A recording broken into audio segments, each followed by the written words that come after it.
katika hofu zangu zote.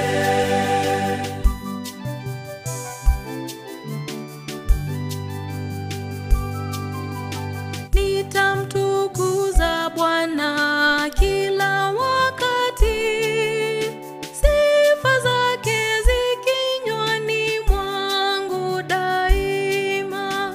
Nafsi yangu itajisifu katika Bwana, wanyonge wasikie na kufurahi.